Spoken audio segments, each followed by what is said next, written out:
ଯୌତୁକ ପାଇଁ ଭଣଜା ବୋହୂକୁ ଅସାଧାରଣ ମାନସିକ ଓ ଶାରୀରିକ ନିର୍ଯାତନା ଦେଇ ହତ୍ୟା କରିବାକୁ ଉଦ୍ୟମ କରୁଥିଲେ ମାମୁ। ଏନେଇ ଭଣଜା ବୋହୂ କମରଦା ଥାନାରେ ଲିଖିତ ଅଭିଯୋଗ କରିବା ପରେ 149/25 ମାମଲା ରୁଜୁ ହୋଇଛି। ଘଟଣାରେ ମାମୁ ବ୍ରଜଗୋପାଳକୁ ପୁଲିସ ଆଣି ଥାନାରେ ଅଟକ ରଖିଛନ୍ତି। ଅନ୍ୟପଟେ ଘଟଣାକୁ ଗୁରୁତର ସହ ନେଇ ତଦନ୍ତ ପାଇଁ ଥାନାରେ ଜଳେଶ୍ୱର ଏସଡିପିଓ ପହଞ୍ଚିଛନ୍ତି। ଏଭଳି ଘଟଣା ବାଲେଶ୍ୱର ଜିଲ୍ଲା ଭୋଗରାଇ ବ୍ଲକ କମରଦା ଅଞ୍ଚଳରୁ ଆସିଛି। ତେବେ ଉଭୟ ସ୍ୱାମୀ ସ୍ତ୍ରୀ ମାମୁଙ୍କ ନାଁରେ ଏତଲା ଦେଇ ନ୍ୟାୟ ଦାବି କରିଛନ୍ତି।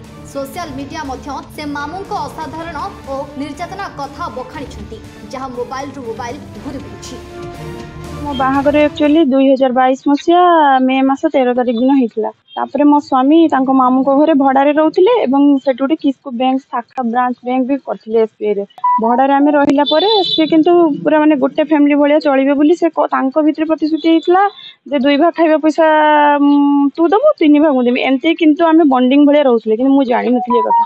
तापर से मते खाइबा को देलेनी तापर टर्चर कले मते माने कार आसी नथला जेतु मो बापा घर कारटा आसी नथला जौतुक रे सब जिनस आसला गोटे कथा टिके जदी छोटिया कथा हो से बाड़िया पिटा भी करूथिले। मामू ससुर ब्रजगोपाल दास अधिकारी मो माई सासु नियति बाला दास अधिकारी से टर्चर भितर भी माने से रही मो स्वामी आगे से मैंने खाइबा को दौना से सब मो स्वामी आखिरे पड़ला। मामू ससुर जे एक्चुअली कैरेक्टर भल नुहे से सहीटा को आम स्वामी स्त्री कहीं बाहर करने चाहू नु कहीं घर इमेज माने इमेज तो खाली नष्ट होनी मोर भी इमेज नष्ट आज्ञा माने सर मु एक्चुअली मो निज बाप कि भगवान बोली भावली किंतु सी लोक सेमती नुहति। बालेश्वर जिला बस्तारू निरंजन पात्रंक रिपोर्ट यूबी सूर्या।